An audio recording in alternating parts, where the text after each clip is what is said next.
Welcome to Think on This, a podcast where we explore ideas and the forces shaping business leadership and personal transformation. Today, I'm honored to be joined by Jack Myers for a conversation on how AI will redefine leadership. Jack is a renowned author, media ecologist, and has just released his sixth book titled The Tao of Leadership. In this episode, we'll be talking about his new blueprint for leadership and how the old model just won't cut it anymore. That to be a successful leader in the digital age, you'll need to understand the importance of adaptability, harmony, and balance. Get ready for an informative, thoughtful, and inspiring dialogue that just may shift the way you think about leadership. Welcome to Think on This. I'm your host, Eddie Burns, and I'm glad you're here, and I'm really glad and honored that Jack Myers is with us today. A little bit more about Jack. Jack is a futurist, scholar, researcher who studies the relationship between media, technology, and human culture.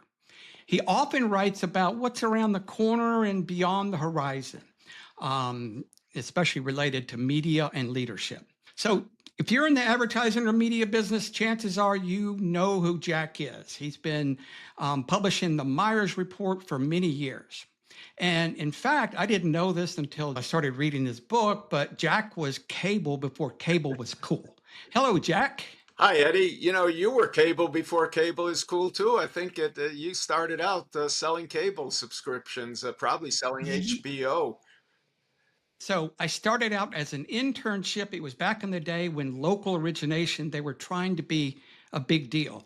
And it was an internship with the local cable company. And I was the only one that hung with it. All the other interns just fell away. But I moved into a paid position, which was selling door to door, which was selling HBO. And it was fun. But I was all about cable too. Yeah, I was in upstate New York. I got cable when I was 15 years old, and it was brand new. And I'm older, so that was a long time ago. But I worked at CBS, and I really thought I was going to be at CBS for my whole career. But they were not committed to cable, and I really thought cable was the future, and it was, and now it's kind of the past in many ways. Yeah. But I Yeah. enjoy, by the way, I really enjoy your Substack also, Eddie. You do a really good job there. Thank you. It just warmed my heart to see you, reading it and commenting and things like that. I appreciate that. And appreciate your support with it as well. Um, so you saw something in cable probably most executives didn't see. Well, the broadcast television industry and the television industry as whole, and the legacy media industry shares a common trait of really not embracing technological or generational change. And technology, no matter how far back you go, the industry was really slow to adapt to cable, slow to adapt to the internet, slow to adapt to mobile, and now slow to adapt to AI. And I think it's paid the price. It's been an industry where the common denominator has been managing steady decline for the past 30 years. And we're seeing that decline accelerate today. So let's talk about your book, The Tao of Leadership. I love this book. Thank Thank you you. for publishing Thank it. And you. like I was saying earlier, a friend of mine says it's like writing a book is like giving birth to a baby. It's painful, but yet joyous and, kind of a long, hard thing. And you've written, what, 6 or 7 now? The seven, including the book I published just after the Tao of Leadership, which is Creativity Unleashed. It's a how-to manual of tips, tools, and guides to using AI. Yeah. So I love your book title. I love Taoism. I'm also a reader of it, and including the Tao of Pooh, which is a fun and profound way to talk about the basic principles. You developed a new model of leadership called the Myers Blueprint, which encompasses the 5 principles of leadership pulled from this ancient philosophy of Taoism. So, for those that aren't familiar with Taoism, explain a little bit about that and how and why you decided to incorporate that into your new model. Well, thanks for asking that, Eddie. Taoism, at its heart, it's about flow, balance, and aligning with natural rhythms. It's not a belief system as much as it's a way of seeing the world in today's environment, defined by AI, generational shifts, economic disruption, regulatory disruption.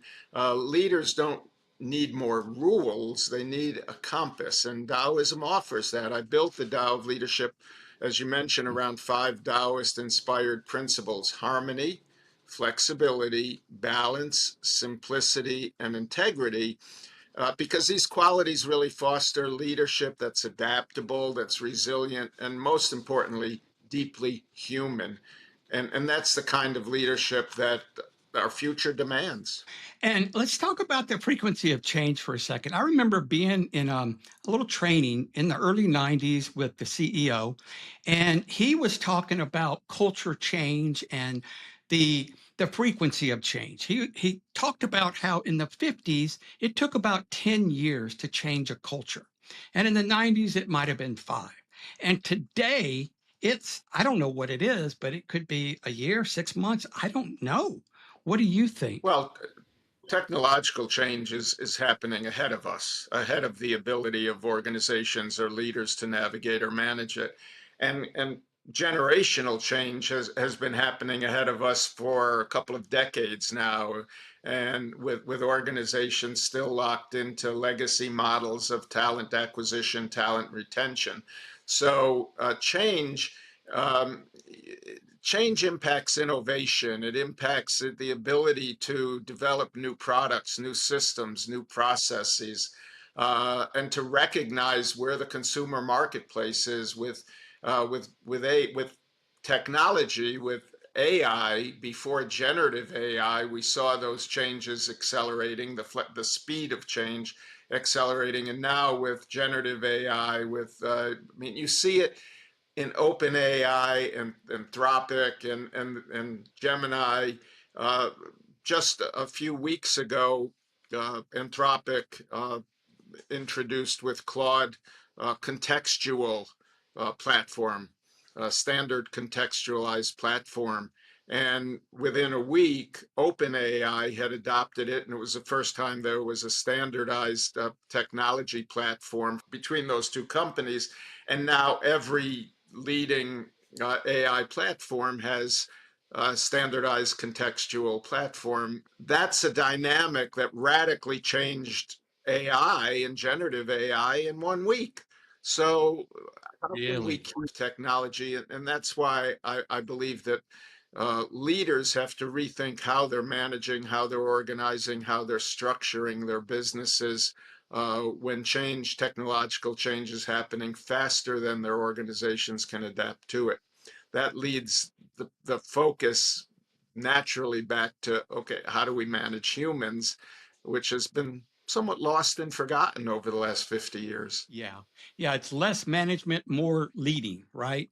And you talk about the essence of the old legacy leadership versus the new blueprint. Talk a little bit more about that. Well, the old model is built on command and control hierarchies where leadership is based on authority. And that just doesn't work anymore. The Myers blueprint really flips the script. It's more about leading through empathy, through adaptability, and shared purpose across the organization. It recognizes that people, like technology, are dynamic. So instead of rigid structures, we need responsive, fluid teams and leaders who don't dictate from the top, but who guide from within. I like to point out in that context, Eddie, that the last time there was a major organizational change was when World War II, General Motors led an organizational structural change to respond and to the need to move more quickly, and organizations really went into silos and compartments and divisions, each autonomous in its ability to respond. That was profiled in Peter Drucker's concept of the corporation. And today, 90% plus of all corporations globally still maintain that same highly structured, highly siloed model, which is just no longer functional in the world of AI. Right. Like in World War II, that changed everything, right? And I think COVID has done the same for us. It changed everything. Economically and in the regulatory environment too, Eddie. So there are like multiple tsunamis, and the tide has gone out, and we see this incredible landscape that in front of us that didn't exist before. But the tsunami is coming in, the waves are coming in, and we've got multiple waves going to be crashing against our organization. So right now we have that window to respond and prepare, but it's a very small window. What do you mean the waves are coming crashing back in? Well, we've not really yet recognized the impact of AI, of technological or generational shifts. There, I like to. I have a class that I teach at the University of Arizona, and at the beginning of last semester, I asked my students where they thought they were in terms of their knowledge and ability to use generative AI, and the average was 2 to 4. And I said, okay, AI itself is probably at a 1 on a scale of 10. So you're really a 0.2 or a 0.4 in your progression. And so I do think that, AI, generative AI, we're just beginning to see the impact and force that it's going to be coming at us. And I look at it as a tsunami that's going to be hitting with waves and currents that are far more disruptive than any organizations have navigated or managed before. So I'd kind of like to kind of cut to the chase and get to the fifth principle, which is integrity.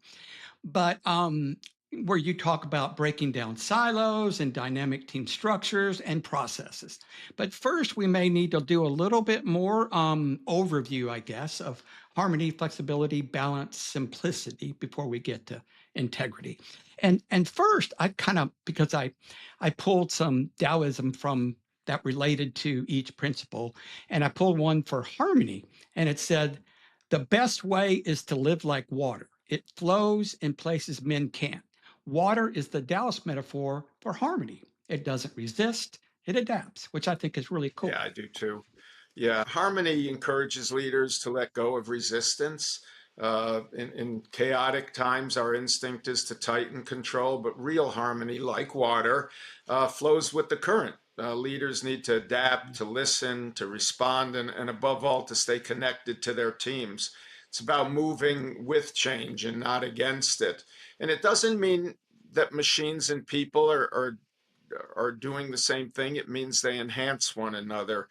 AI can obviously crunch data faster than we can blink, but it doesn't dream, it doesn't feel. And harmony's when we use AI to clear space for human creativity to flourish. It's not about replacing jobs, which so many fear. Yeah. It's more about redesigning work so that what's most human in us becomes more valuable, not less valuable. Yeah, I love it. And I'm going to bounce around a little bit here, but there's this company that I'm familiar with, and you've got baby boomers running it. And then it's an industry where there's a lot of Gen Z and, a lot of younger folks. And the leadership, we grew up with command control. And if you don't like it, suck it up, right? And now these folks just don't buy into that. And I think in this instance, they the leadership may think it's about them. It's not about maybe making some adjustments, right? What would you say to a leader that's kind of in that situation?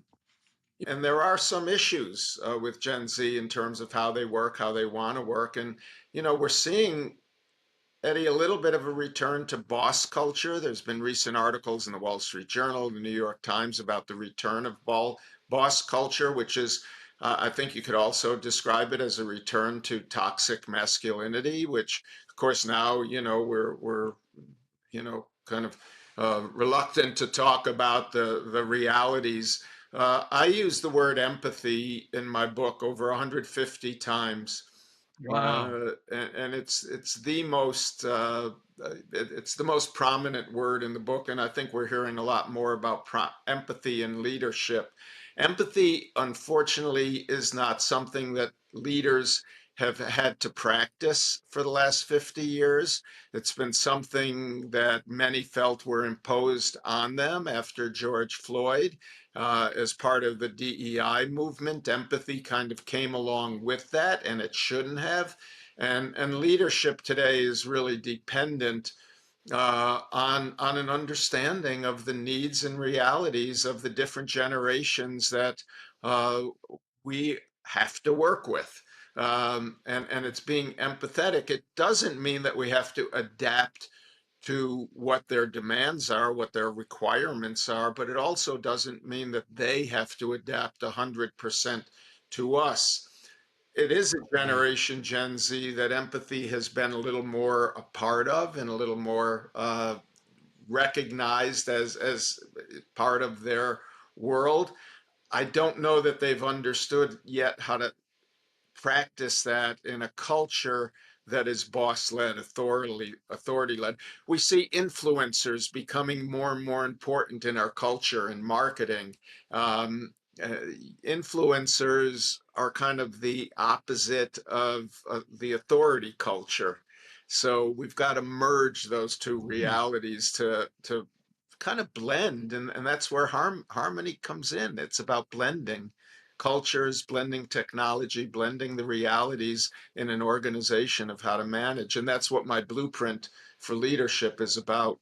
So, what do you say to leaders that, you're kind of in a dichotomy of you got the shareholders, you've got that whole battle, but you're trying to be a new type of leader with empathy, harmony, and simplicity, and all of that. How can they transition in some way, at least begin it? Well, that is it. Begin it.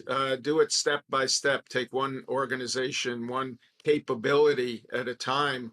I think marketing is a place where, in different divisions, different media purchasing is something that can be consolidated and has been. General Motors' first move away from divisional, hierarchical organizational structure was when, in the mid 90s, when they integrated their media across all divisions and all Mhm. platforms, their media buying and planning. And I Right. was the lead consultant on that for General Motors and working with each of the divisions. And integrating the media buying was one thing, but integrating the planning was a whole other issue. And creativity, of course, never got integrated and still isn't, nor should it be.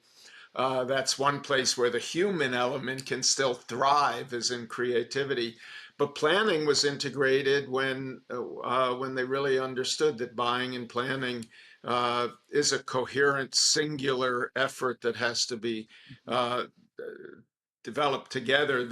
There have been, I think, too many realities in the media world, in media advertising, where buying has been separated from planning and continues to be separated from planning in meaningful ways. And it's led to a commoditized, transactional, highly structured, declining business as a result. And with streaming and programmatic and all of that, Well, it's just that's part of, while those are the growth sectors, marketing itself has been steadily declining because it's become more efficient. And those are some of the tools that have increased cost efficiency in a transactional model.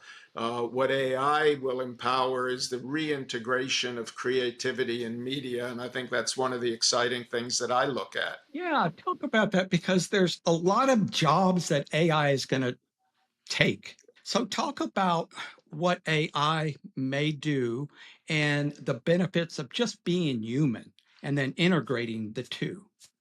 Well, jobs are definitely going to be declining. They're going to continue to decline, and the decline is going to accelerate as companies do become more skilled at the implementation of the technology. But the amount of work being done, the amount of productivity by humans is going to increase because of their ability to use AI to increase their output, to integrate across capabilities and to collaborate, use AI as a collaborative tool. And that's where agentic AI is going to have a significant impact. but the productivity is going to increase exponentially at a rate faster than the decline of jobs. And that's where Yeah. you do it piece by piece within an Okay. organization, step by step, in order to enable. I do talk about, though, that we need to not build bridges, but build portals. And by Yes. long, and by the time you get to the other sides, like innovation, as you pointed out earlier, you could have had 30 years to innovate, 3 years to innovate, 3 months to innovate. Today, you have to be able to move groups of people through portals simultaneously, and let them explore and experience and come together and learn. And you can't do that when you're putting the whole organization on hold while you're building a technological bridge from A to B. And by the time you get to B, you find that you really need to be on D, E, or F.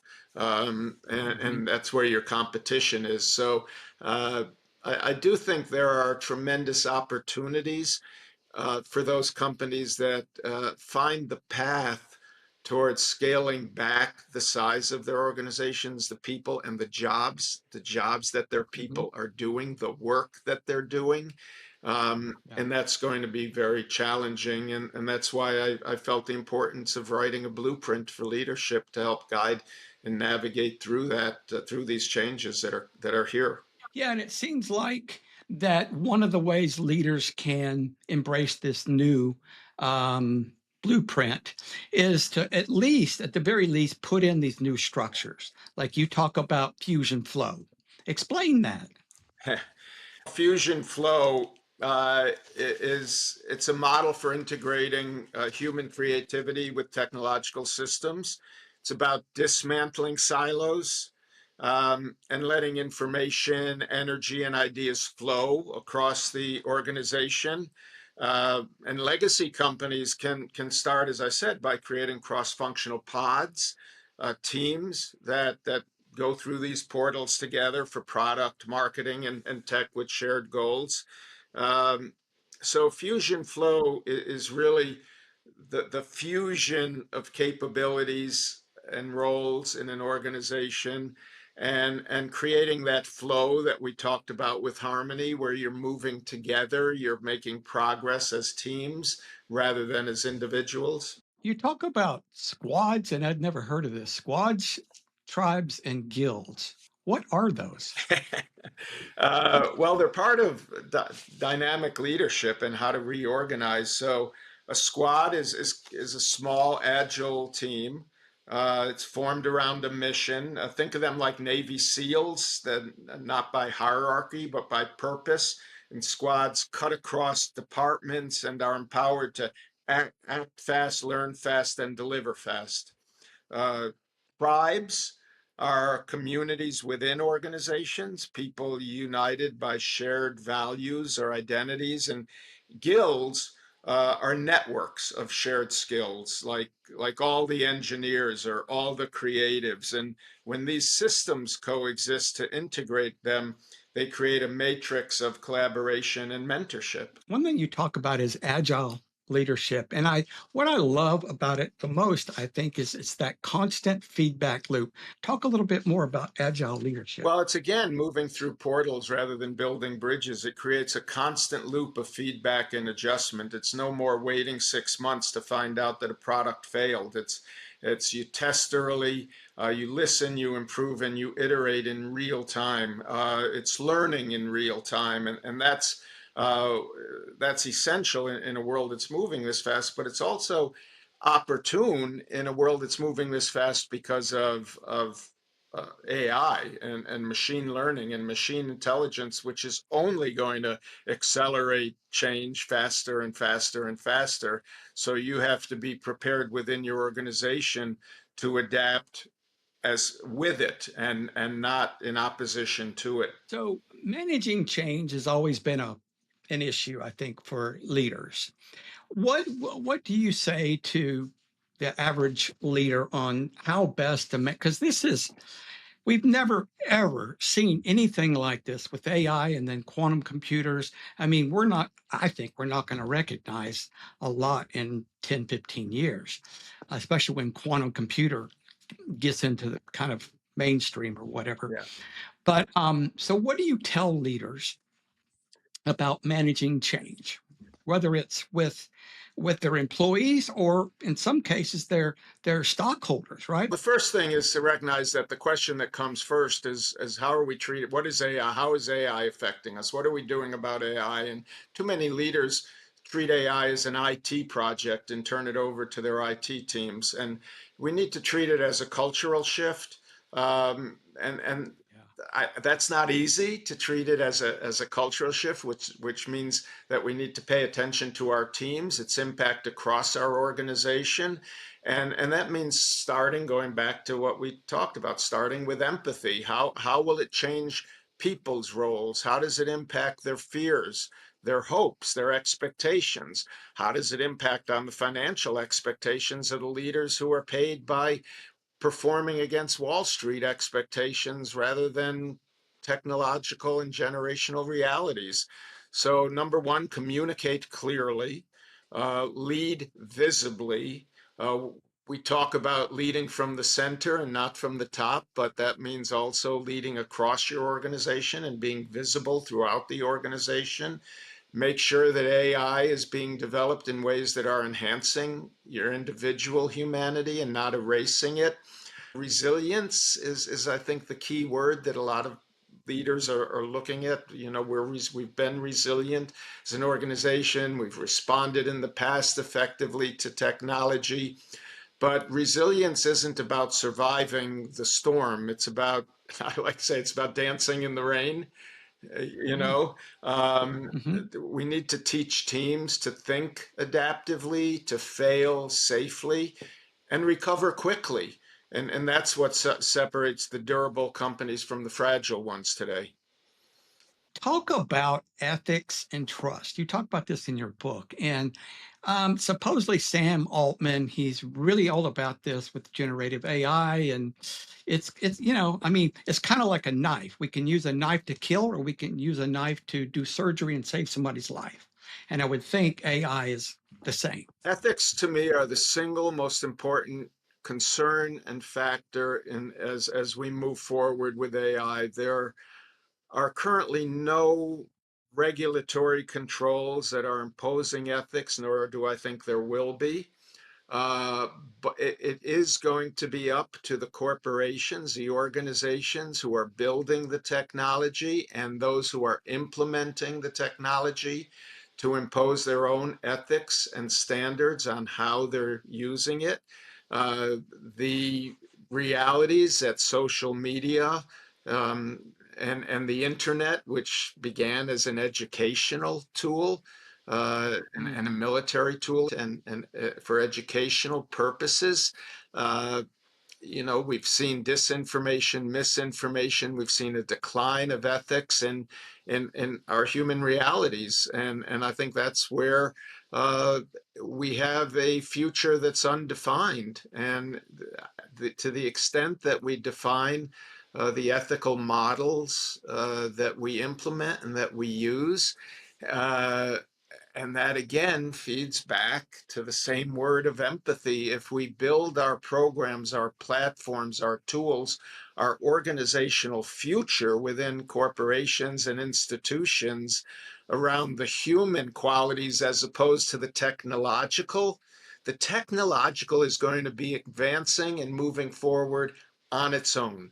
And all we can do is make sure that our teams, our human component of our organizations, are prepared to navigate and manage those changes and move them quickly and with an empathetic focus on how they're approaching creativity, intuition, ingenuity, the human qualities that come with it. If we take that focus on our teams, the technology will not lead us. We will lead the technology.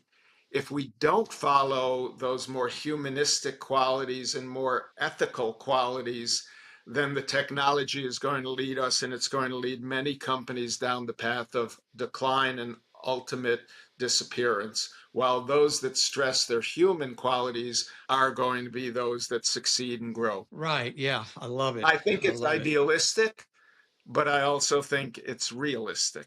Well, and it's a good target. Have a North Star and work toward that. Right. Well, I wrote a blueprint for leadership in the AI era, Eddie, and people, the reality is there are over 200,000 business books written every year. About Whoa. 60,000 of them are not self-published. Among those 60,000 that are published professionally, uh, only the average number of books sold is 500 of business books. The average number among those sold that are opened is 20%, and the percent that are actually read is 5% of that 20%. So only 1% of business books published professionally are actually read start to finish. So number one, thank you for reading my book. It's a very meaningful reality, but it's a challenge to authors who really believe we have something valuable to provide to the world. This is my seventh book. There's two more on the road to publication, and I really feel that that they can and should. They're meant to make a difference, and I think every author who publishes and is professionally published has a purpose in it other than their own role in aggrandizement. I was not aware of those numbers. Startling, I actually. thought they were much higher. Startling. It is. It is. So, is there anything I might have missed in the five principles that you want to bring out?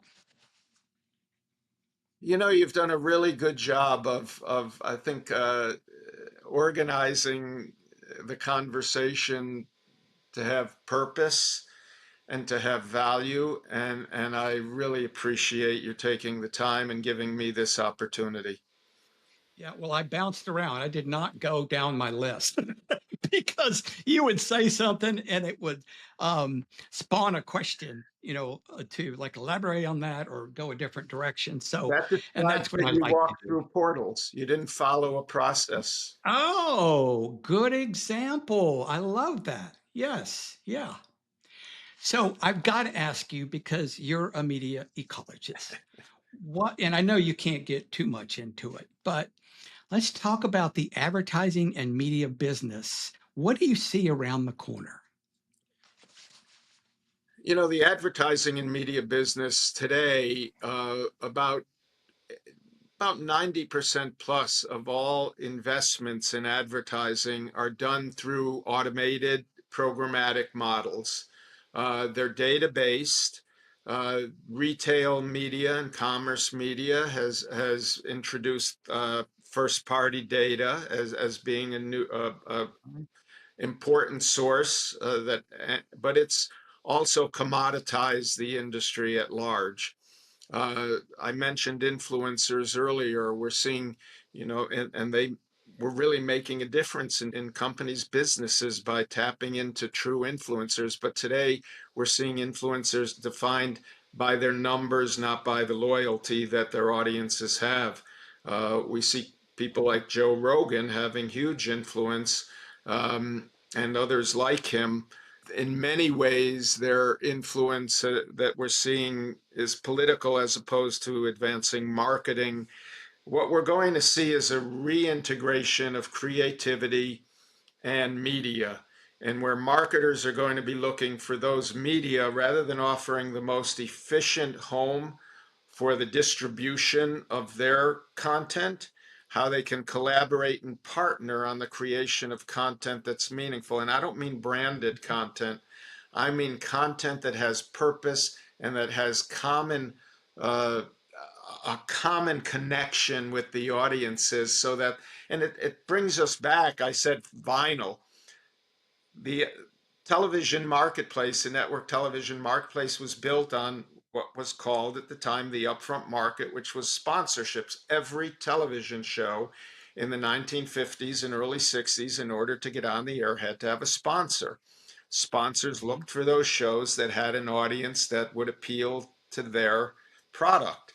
Then it became too expensive. We went to the scattered market of buying 30-second, 60-second, 15-second, 10-second, and now 2-second commercials or messages. So it's a blink type model where you just want to be in the largest number of blinks that a Mm. person has, which is Right, right. 5,000 a Yeah. day. So, but I believe the future will lead toward building that 5 to 10%, which we see in sports today heavily, of sponsorship models where you're really focusing on making a deeper investment as a marketer in content where you're reaching the audience in an environment that's most relevant and meaningful to you. I believe it's going to be a very slow integration. And in 10 years, I look toward a model where in a optimistic world, 30% of marketing investment or advertising investment is built on this, what I loosely call the sponsorship model, as opposed to the transactional commodity focus. And I do believe that the reality of the decline of legacy media is a sad reality, but that we will see its resurgence over the next decade. So you think the legacy media will have a I resurgence? do. I do. In what way? Like on streaming or something? Well, look at the automotive category, which Hearst has a Mhm. major investment in, and they've grown it, expanded it. They have auto auction businesses under the Hearst umbrella. They're Mhm. finding the path toward increasing their focus and model in a category where every auto loyalist is connected in some way to Hearst. So corporately, Hearst has made a big investment in a category, and it's an expanded out model. I do think that sports is a model that the television industry, and across all platforms. I don't think we can be platform specific. It's going to be multi-platform. But I do think that brands are going to again have meaning, and that meaning has been lost as advertisers have just focused on reaching large audiences with scale and a procurement model with cheap pricing, and that's been devastating to the industry, and the industry brought it on itself. Well, Jack, thank you very much. I so appreciate your time. And once again, I hope this isn't backwards. Um, but the Tao of Leadership, and you also have a new book. What's the title of it? I will hold that up and hope There we this go. is not backwards. Creativity Unleashed: How Yes. AI Can Supercharge Your Ideas. It's practical tips, tools, and ideas for everyone. It's 350 pages of tips, tools, and ideas for how to use AI effectively. And it's good I think it's a great graduation present, but I also think it's good for anyone learning to use AI. Yeah, I'm going to download it today. But Eddie, I really enjoyed this. Yes, Great thank you very much. conversation. Thank you. Appreciate it. Thank you. Take care. Okay, bye bye.